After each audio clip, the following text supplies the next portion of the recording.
Welcome to the Pregnancy Loss Podcast, the place I created for moms like us. Pregnancy loss is all-encompassing and creates an overarching theme that runs through our lives forever. We have to learn to live with and beside the grief of losing our baby. We have to learn how to live again, how to parent again, how to engage and interact and be social again, how to communicate effectively to connect with our spouses and significant others. We have to find who we are now. I'm here to empower and inspire you to live a life even with our unique circumstances. We cannot change what happened, but we can grow and use that strength and resilience to create a life that we love. I'm here to share everything I know about grief, motherhood, loss, marriage, friendship, and parenting. I'm here to encourage you to find the beautiful side of grief, the side where we don't have to isolate ourselves or suppress the need to share stories, the side where you have moms just like you to support and encourage you. The side where we become the best versions of ourselves, not in spite of our loss, but thanks to it. Pregnancy loss is devastating, but it can also be an opportunity to reflect on who we were and who we want to become. So join me every Tuesday for a new episode on the Pregnancy Loss Podcast. Let's jump in.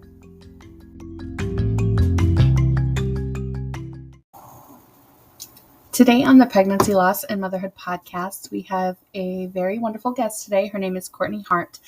She's actually a local mom that I connected with through one of our shared Facebook groups, and she is also a lost mom.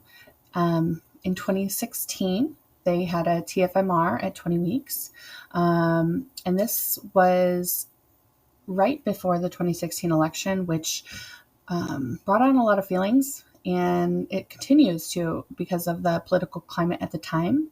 At the time we recorded this, we are getting into that political climate again.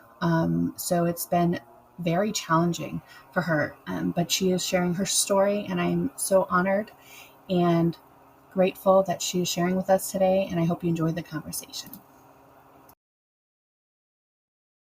Hey mamas, welcome back to another episode of the Pregnancy Loss and Motherhood Podcast. I'm so glad you're here.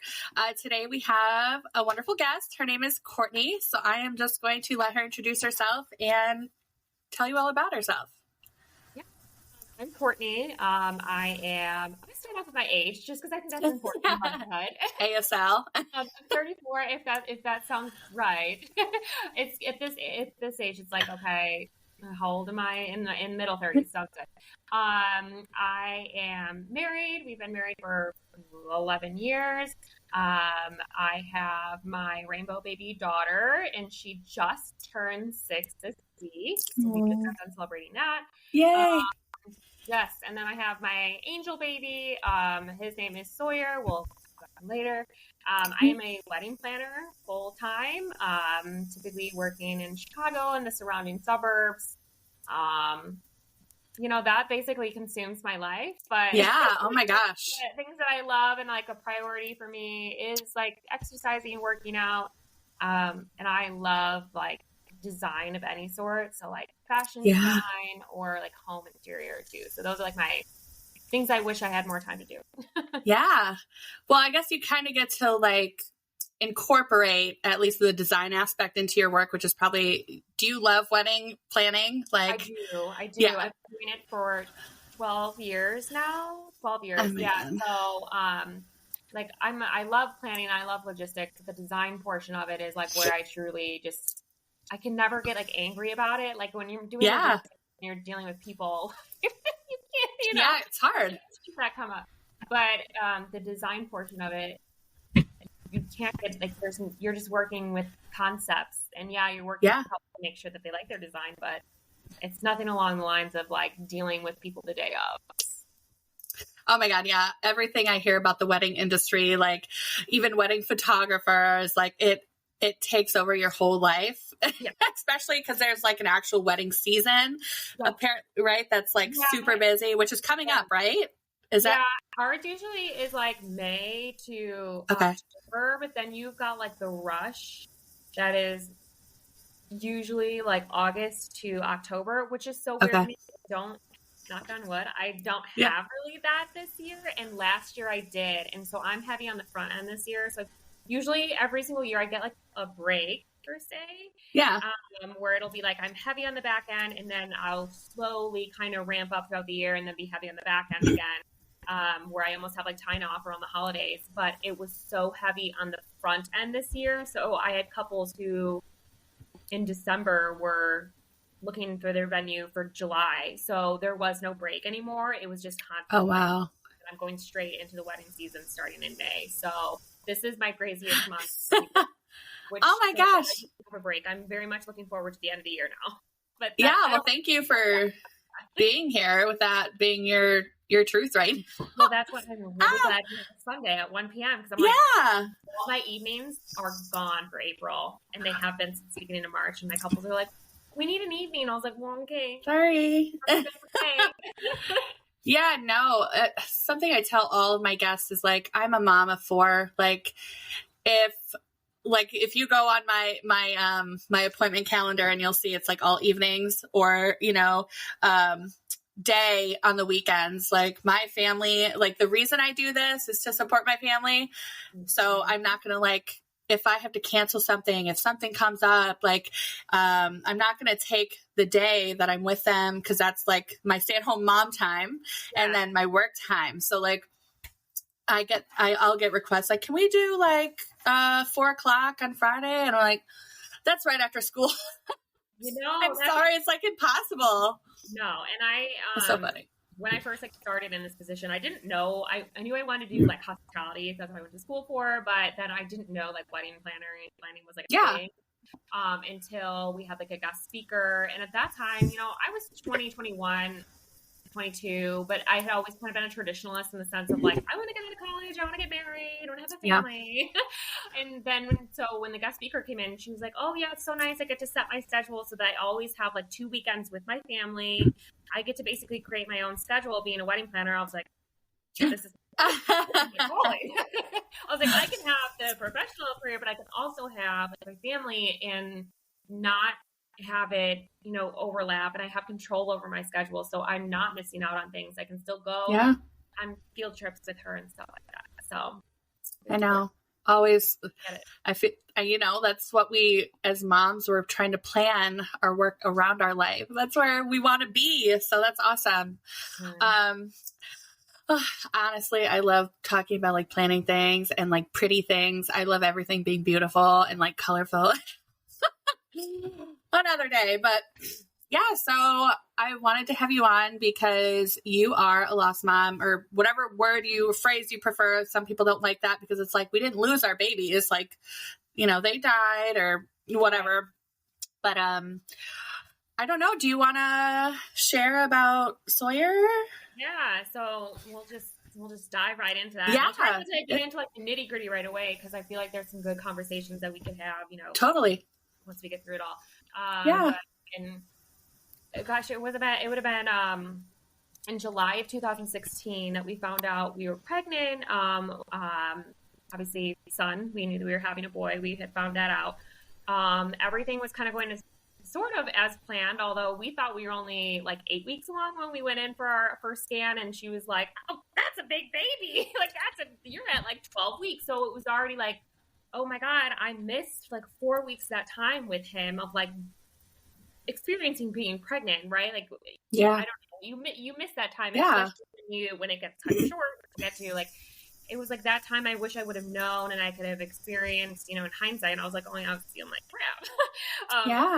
Pregnant. But so yeah, it was 12 weeks, and all of a sudden I'm just like, oh my God, we're already hitting like the second, like out of the first trimester. Like we need to announce, we need to find out what the gender is. I want to announce, like blah, blah, just super rushed to do it, super excited.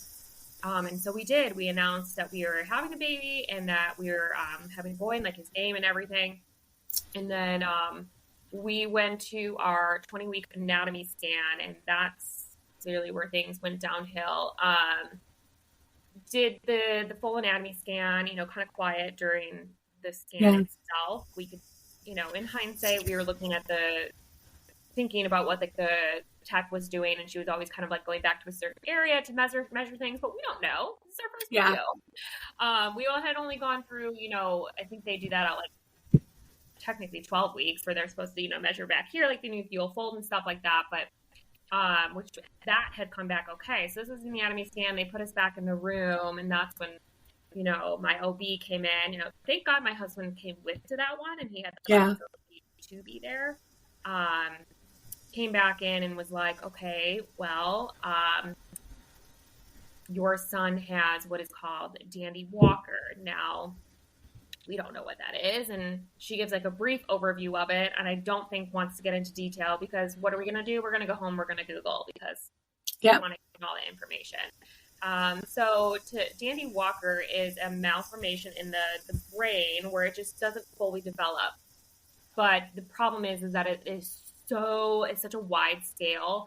There's malformation and there's variant.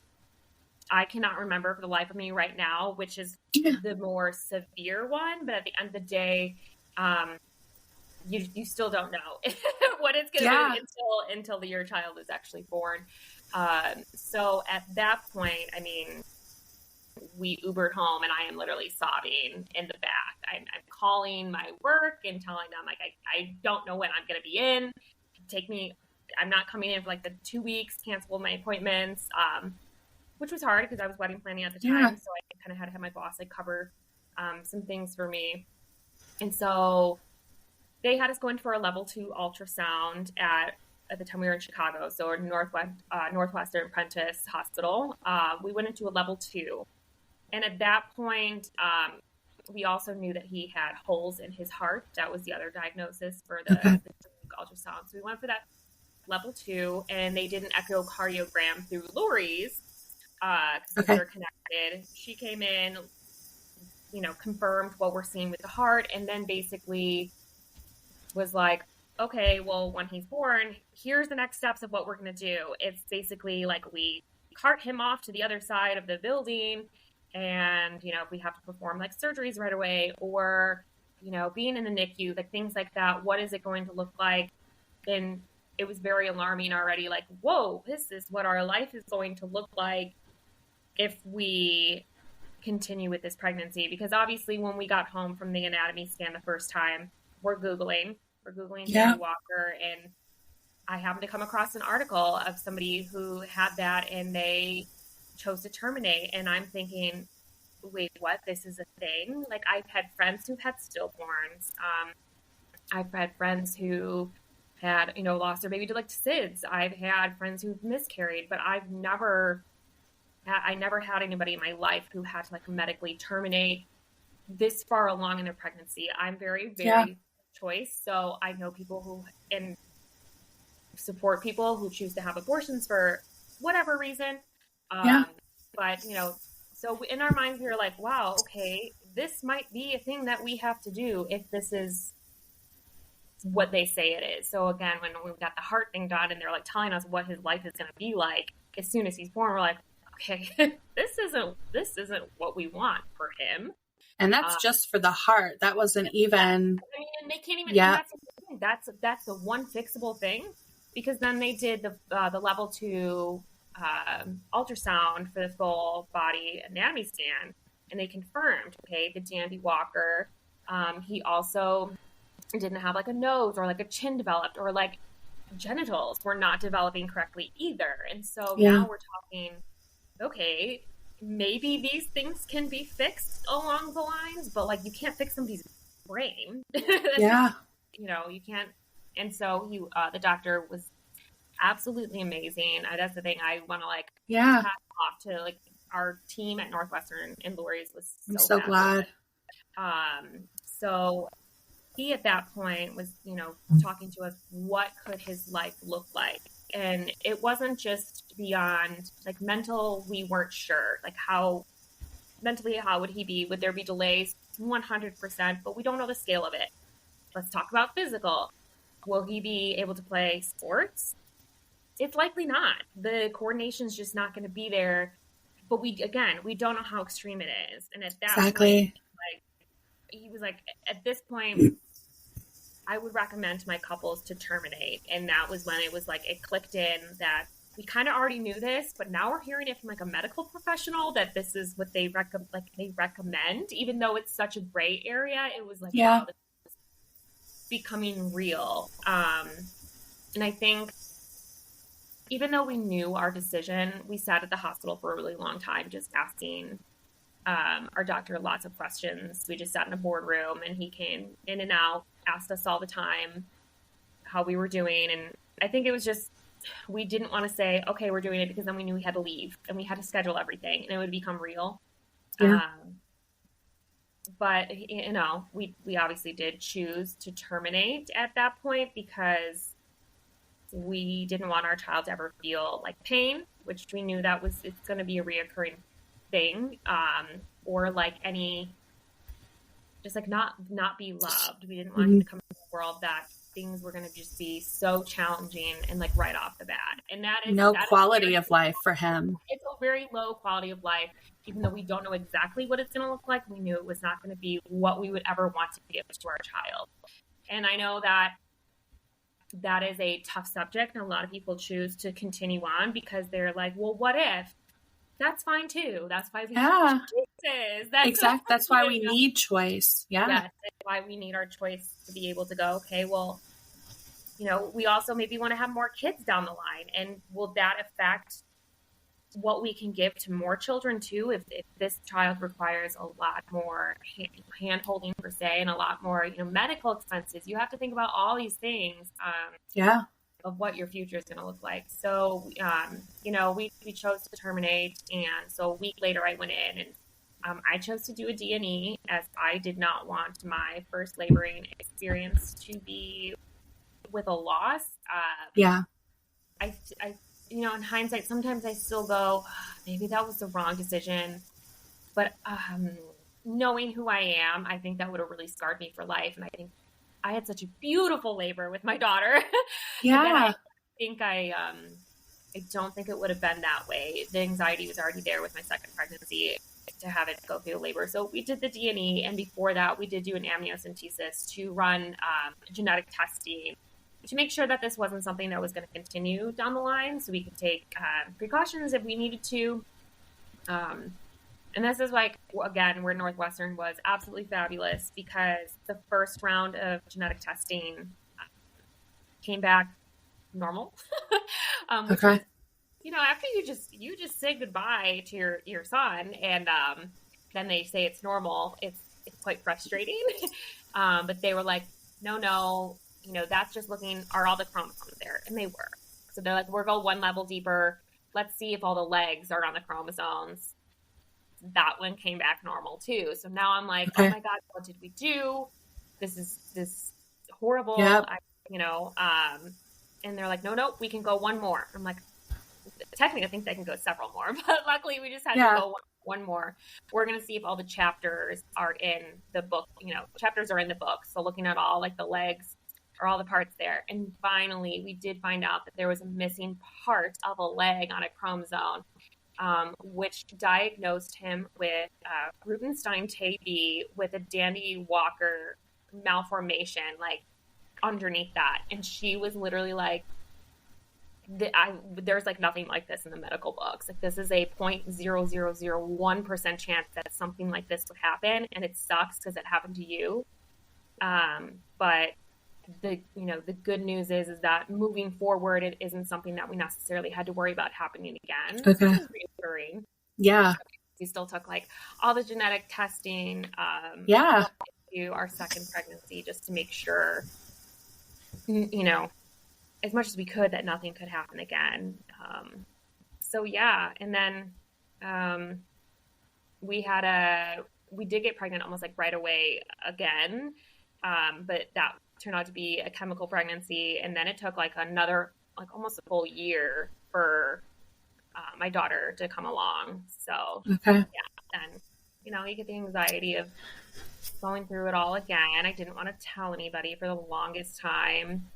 Not to mention between the loss and like Nora, all those feelings that come up of like other people announcing that they're pregnant, all those firsts that kind of come along, like, oh, or like his due date, that was irritating.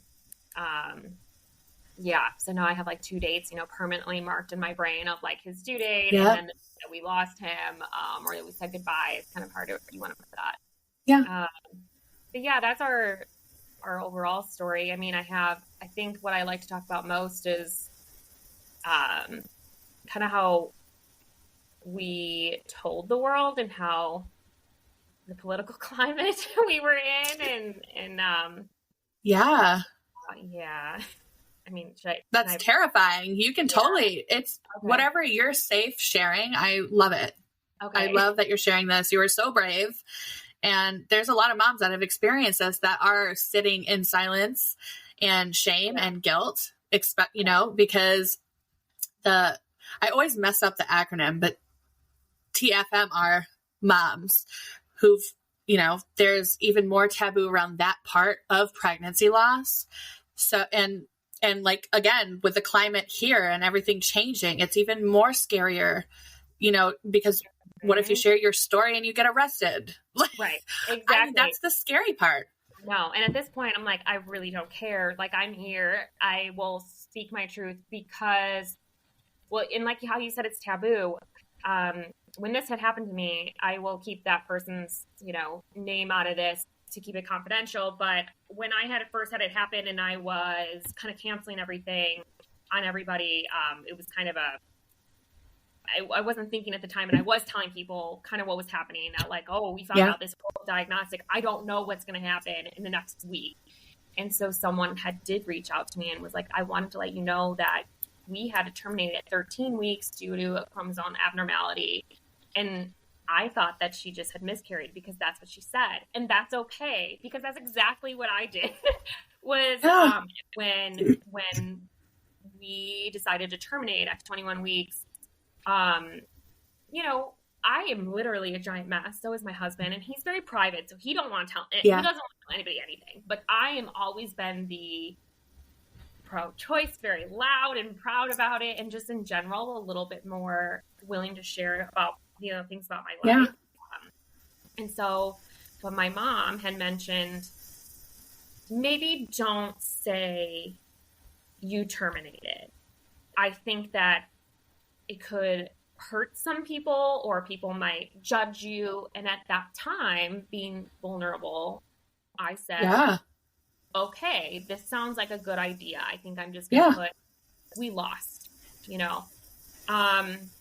But as a reminder, this was in September of 2016. We are 2 months away from the most ridiculous election so far of our time. And so,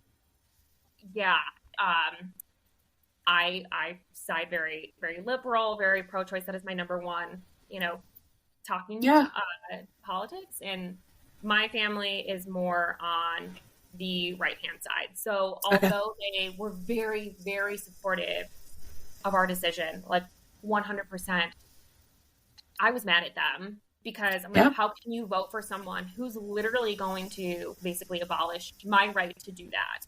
Granted, we are so lucky that we live in a state that allows us to still make that choice up to 24 weeks, but that can change. Like, it's just, and then everybody's like, oh, don't worry, that's not a number one on his list to abolish, women's rights.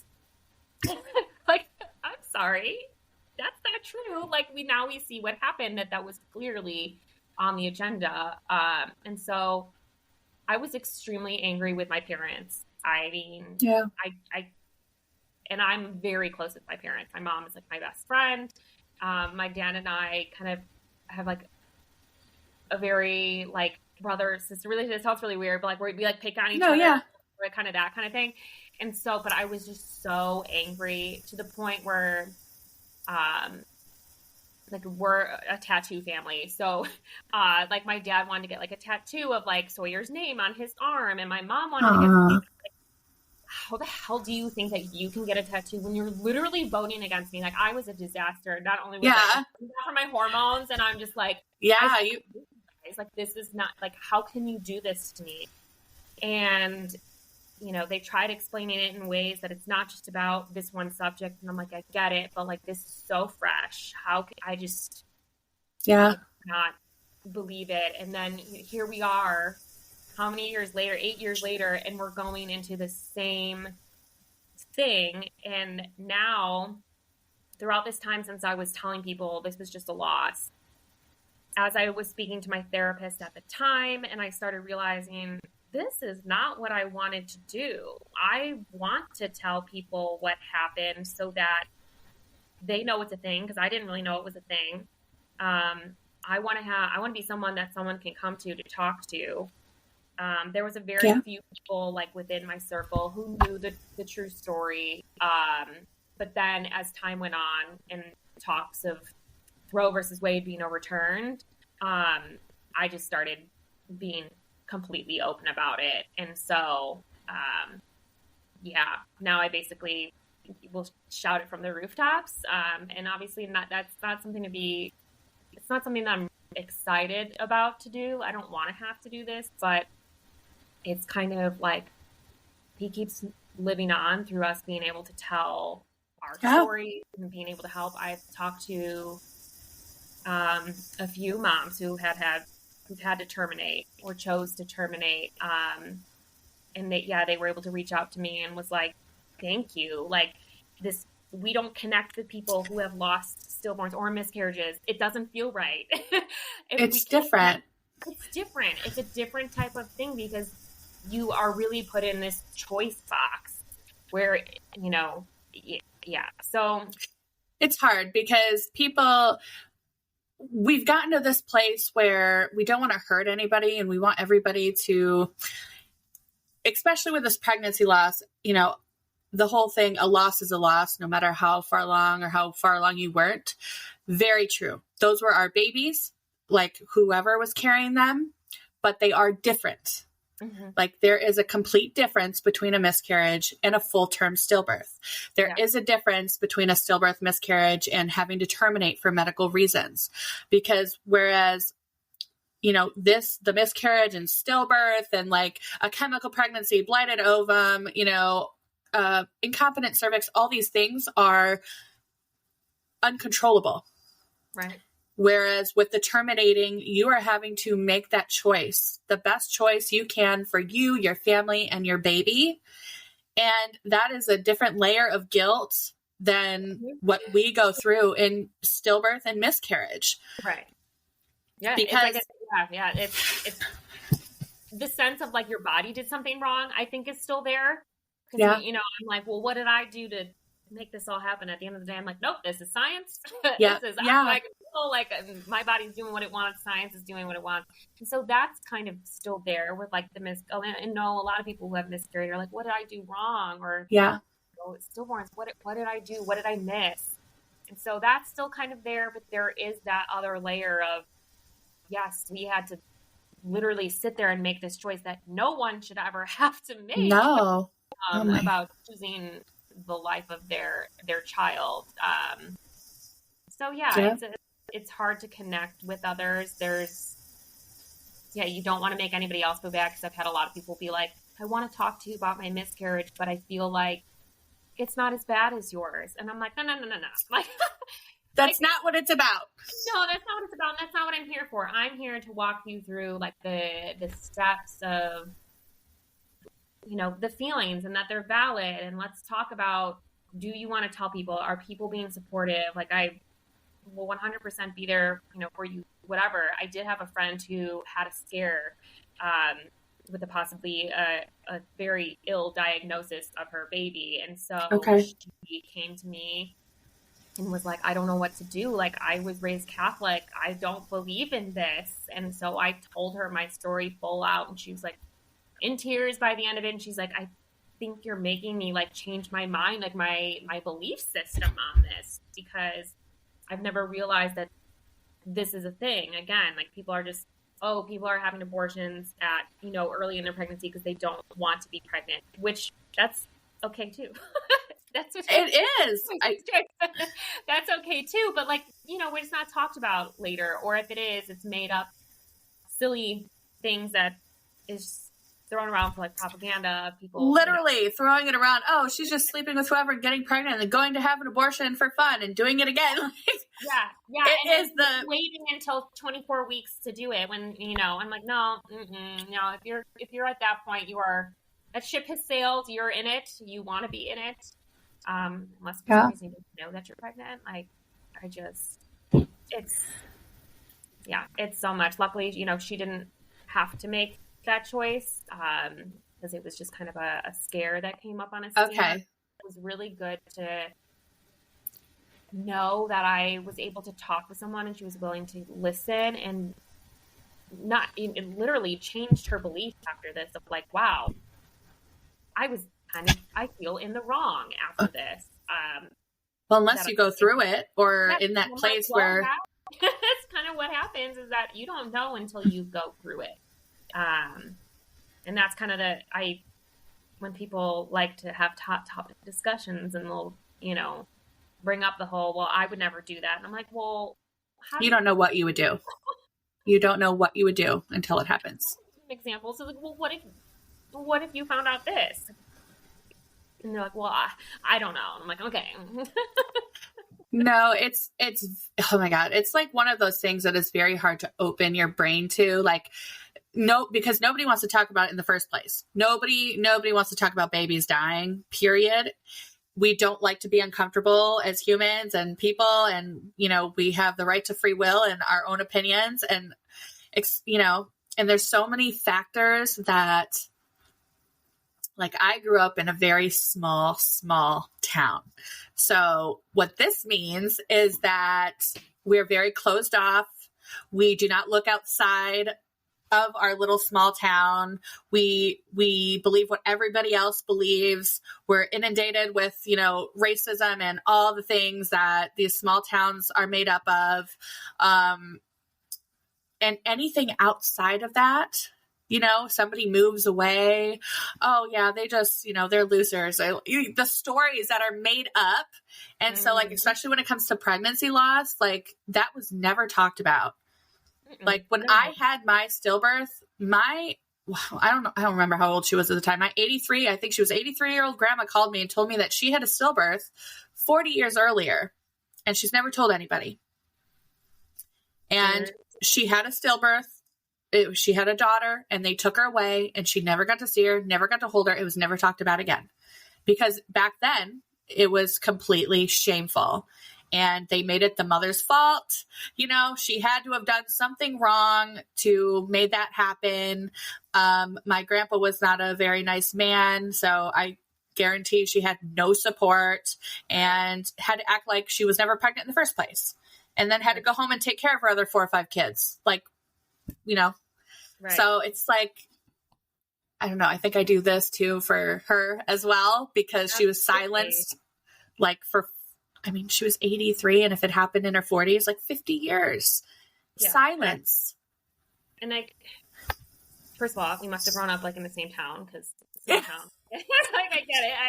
I get that. And it was very religious, central, very Catholic heavy town, and very red. So yeah, that's just how it is in small towns, I think. And then people leave and they're different now.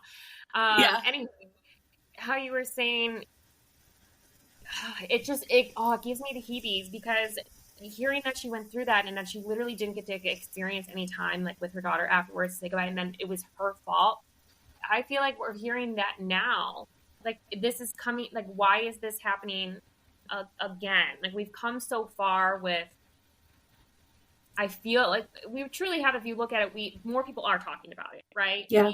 We're creating this less of a taboo thing, but then there's the other side of it. The pendulum is trying to swing again, and we're going back to basically, what your grandmother went through, was that now the woman is getting blamed. She can get thrown into jail because...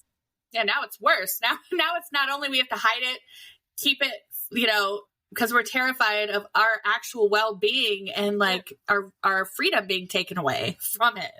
Yeah. That's so scary to me, because I just, because it's now we know better. Okay, way back when people were oh, well, maybe the mom did do something wrong, because we're not, we weren't understanding. We didn't understand the science behind everything that happened, right?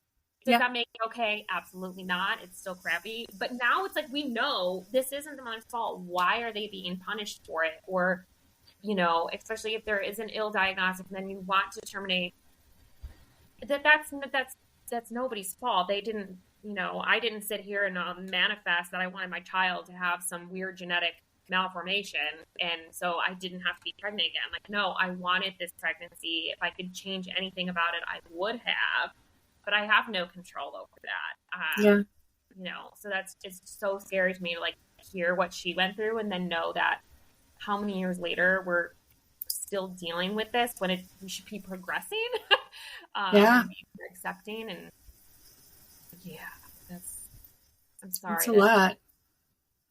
It's well, that's the point of this podcast, right? It's like to provide a safe space, because there's really not many. I mean, I don't know, outside of social media and support groups, like, are we having these conversations? Like, we're not. No. Yeah, at the doctor's office, I mean, no, not really.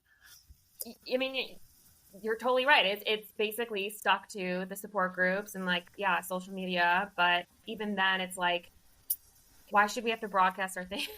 Broadcast our stuff? Like, we have to be the ones educating that this can happen, which is fine because it creates like a virtual support group and things like that. But like you said, like the doctor's offices and hospitals. So I know I'm actually on the Family Patient Advisory Committee at Northwestern McHenry Hospital. Amazing. So we our main job is to find out what's happening in the community and what people are saying about the hospitals and like the hospital group, like Huntley, Woodstock, and McHenry. Okay. Out here. What are people saying and what's the feedback, especially McHenry, because they went through that turnover of being NIMSY to Northwestern. That was a lot. So, for a while they had decided, I'm not sure if you're aware, but like McHenry stopped doing labor and delivery at their hospital. So if you're within the Northwestern group, you go to Huntley now for OB delivery. And they're connected with Lori's. And so it was very hot topic out here, and many people were vetoing it. And they didn't want that to happen because they felt like they had to drive farther, and it was risking, if they had a high risk pregnancy, they were risking like losing their baby by driving an extra 10 minutes, which I get it.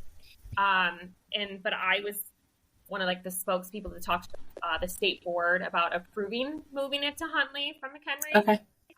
Because I shared my experience and how amazing it was having Lori's side by side at Prentice. Yeah. So if we had chose to move forward with Sawyer, he would have gone straight to Lori's. There was no flying to some other hospital. It was just all right there. Huntley's maternal fetal medicine is amazing too. Like, they're all equipped for that. So mom and baby can stay together. And if you're worried about going an extra 10-minute drive, you talk to your doctor about a plan. You know what I mean? Like, you put that in your plan of like, if yes. And that's the thing, even if you go to McHenry, they're not going to turn you away. That was the other thing, is that people are confused. If you were to go and into the emergency department at McHenry and be like, I'm having a baby and I need to get out now, they're going to deliver. They always have an OB on call. They still have like a room that they can do that in. And same thing, like, with emergency C-sections, and they're still equipped for it. It's just it's not like they have this anymore. And we've talked about things. I've heard in the community, like, somebody had to go do a DNC after she had a miscarriage. And the worst thing that you have to do is when you check into the receptionist office, they ask you, what are you here for? What's your name? What are you here for? And I'm like, stop asking. Like, so I fight for things like that on that end of like, here's my story. Here's what I went through. And here's what I'm hearing other people go through. Stop asking these stupid questions. You see it on our chart. Yes. Ask us, ask our birthday, ask, what's our name? What time is our appointment? Our doctor? Anything.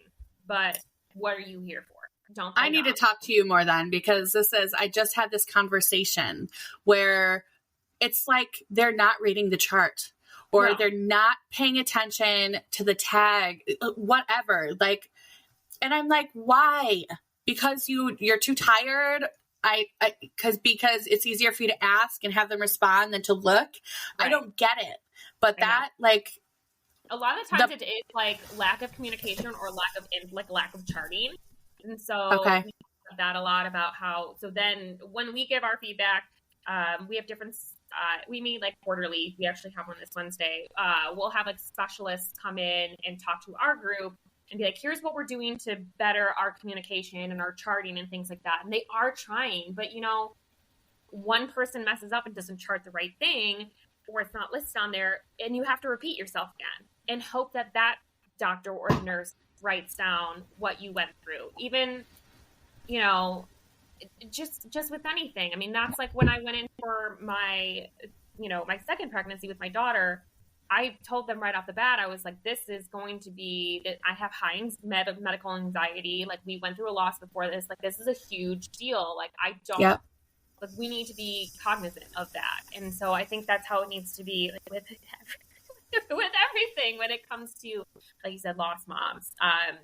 We need to talk to our doctors, our hospitals, our nurses, even the people at the receptionist who may not have the degree to be, you know, to be in the office or in, like in the doctor's room with you, but there's the first person that you greet when you go in there.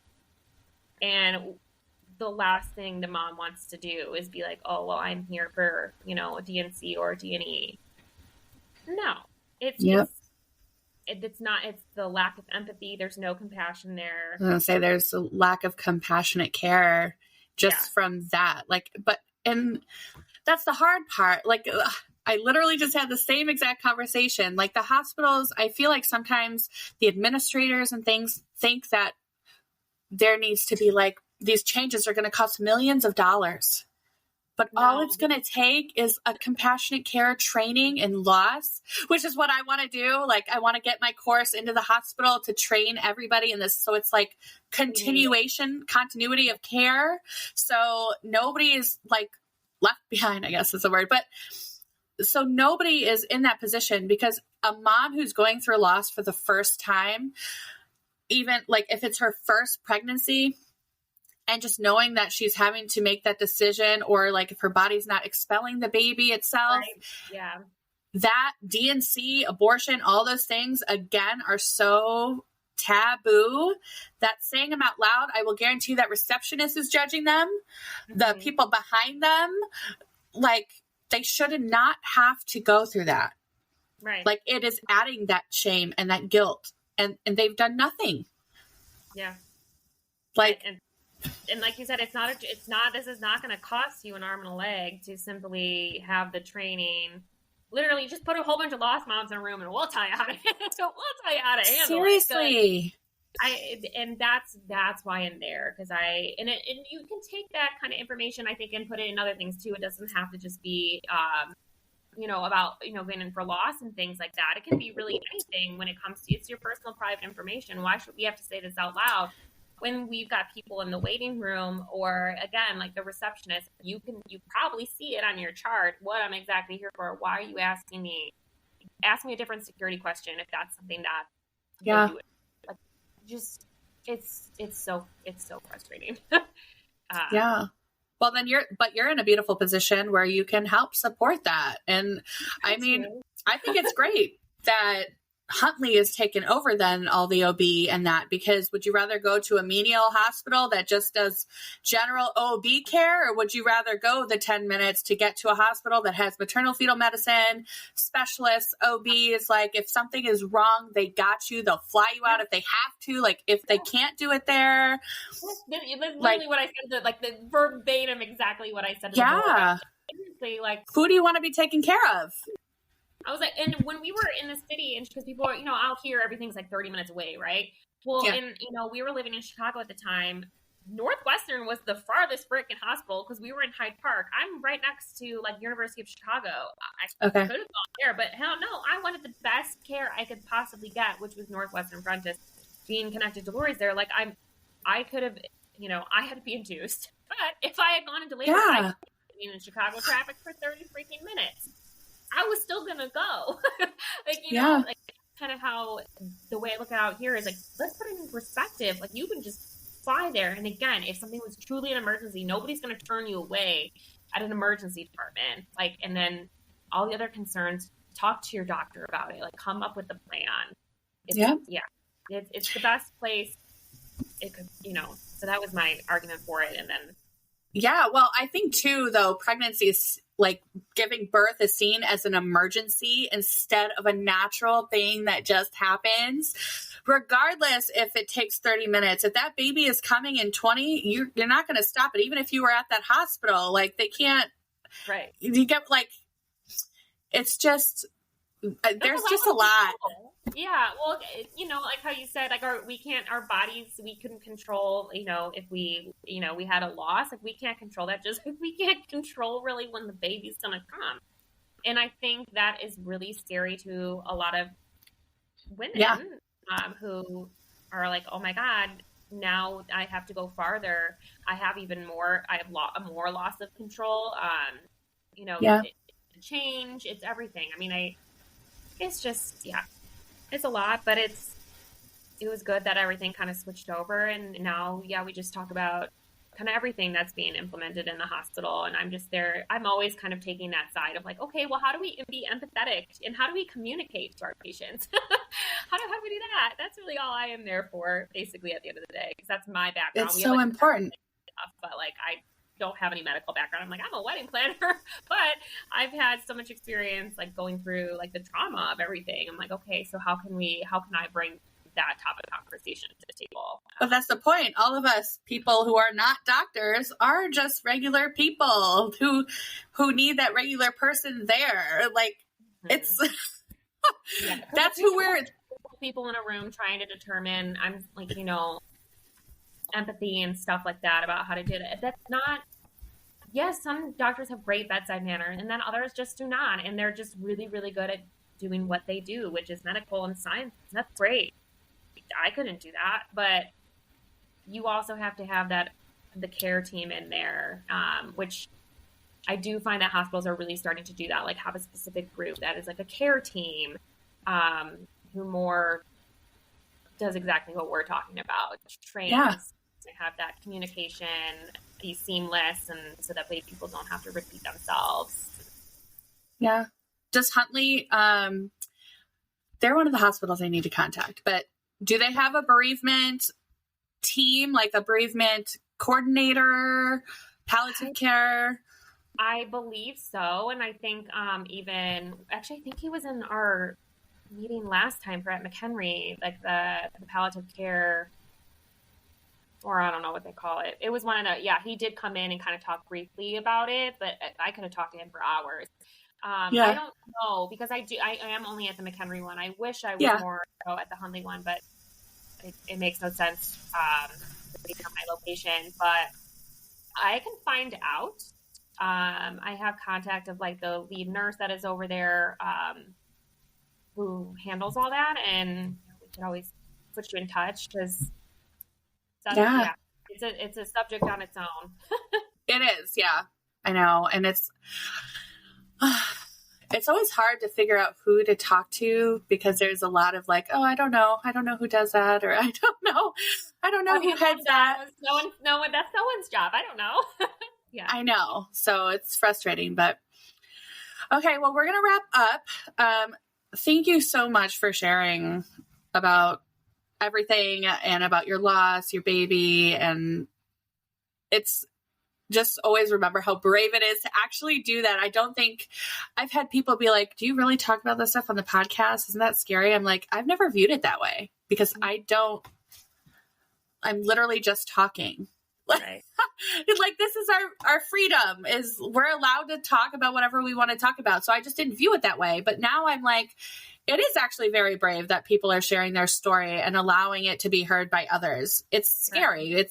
It's, being judged or, I wasn't doing this right away. Like I wasn't having that conversation. And so, even, I don't even know how many years later, it's like 7-8 years later now, I still kind of get nervous talking about it. I don't know how I'm going to react. I still don't even know how I'm going to react half the time when my friends tell me they're pregnant or what they're having. I still don't know how I'm going to react that day. Maybe I'll be in my feels and I'll get emotional. But it's still kind of a weird thing to talk about it, but it feels so good. Yeah. It just feels so good to talk about it, especially with someone, like another lost mom. Although our losses are different, it's still, we're all in the same boat as far as what it feels like to not have one of your kiddos with you. So I know. And I feel too, though, every conversation you have is just a little more piece of you that gets healed. That's how I feel. It just lends a little bit more like grace to yourself. And like maybe you see it in a different light. Something somebody says makes you like, oh, wow, I never thought about it like that. Or, there's something that always comes out of every conversation that just changes it a little better, makes it, feel a little better than it did before. I don't know. That's just how I feel, but I get it. The more I talk about it, I'm like, this is part of the journey. This is why, like, if I have to do something with it. Like when I grieve, I like to have a purpose, put that grief into. And so for me, it's talking about this. So as soon as I saw your post about it, I was like, oh, gotta jump on it. I know. This is my purpose. This is my way of grieving. Like I need to talk about it. And I love talking with anybody about it anytime. So, well, before we wrap up, one more question. I was like, I'm always thinking like, maybe I should ask everybody the same question, like other podcasts do, but like, so what would be your greatest piece of advice for anybody who loses a baby or has to make that choice to terminate? What one piece of tangible advice could you give them? Oh God. That's so hard. I know. Okay. So I think my advice would be, that it's okay to listen to others, and to grieve with others, and to hear personal experiences. But at the end of the day, this is your story. So, it should be either like if it's yourself or you have, your spouse, it's just you two. And it's okay to have support from others and to listen to other people's stories. But at the end of the day, that is your child, that is your family. And you and your medical team should make a decision kind of within that little realm. And it's okay to listen to outside. So personal. Make a decision. And that means making your actual choice of what you want to do with your child. And then afterwards too, I wish I wouldn't have taken my mom's advice and done the whole, oh, we just lost. If there's one thing I regret, that's totally it, because it just wasn't me. But again, you're in a vulnerable situation, and that's okay. Yeah. All these feelings that you're feeling are totally valid. And same thing with after. When you get really, really angry that someone tells you that they're pregnant, it's okay. It's okay. Totally. Absolutely horrible. I had a friend come to me and she goes, so-and-so told me that, she's pregnant. And I had that happen to me too. It was one of our chemical pregnancies, and my best friend told me 4 days later, I hate to tell you this, but I'm pregnant. And I hung up the phone and I just got into my office and cried, because I'm like, this sucks. I'm mad at you for telling me, even though I know you want me to. You wanted to tell me, and that's great, and I want you to too, for friends, but I'm mad. Yeah. It's normal. Okay. Yep, yeah. It's okay. It's normal.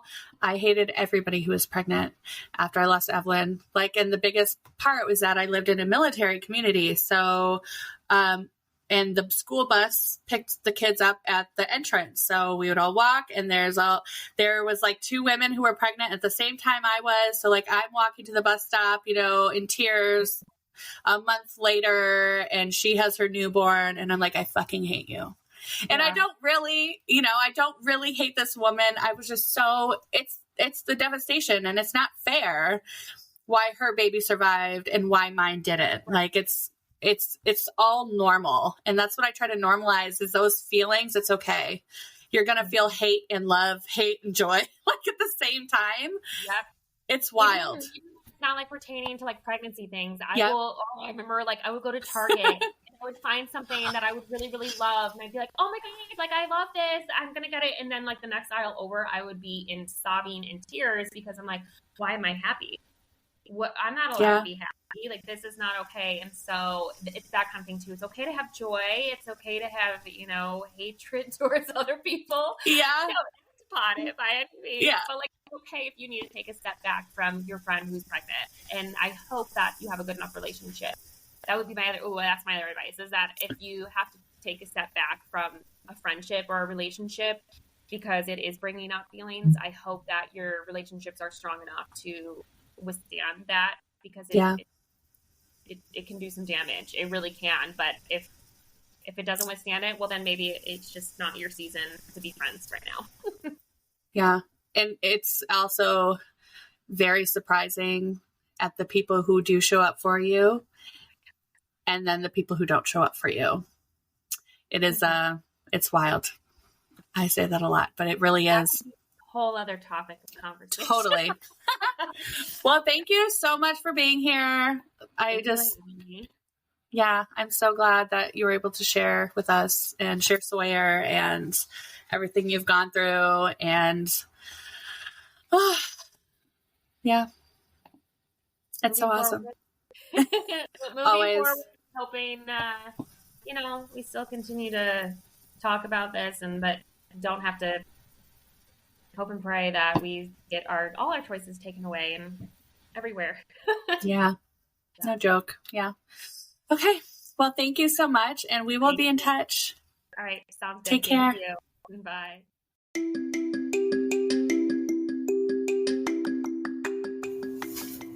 Thank you so much for listening to the Pregnancy Loss Podcast. I hope you enjoyed the episode.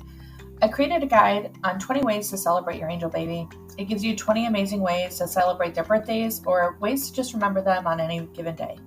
If you want to download it, head over to valenweb.com/resources and click the link. I hope you guys have a great week. See you next time.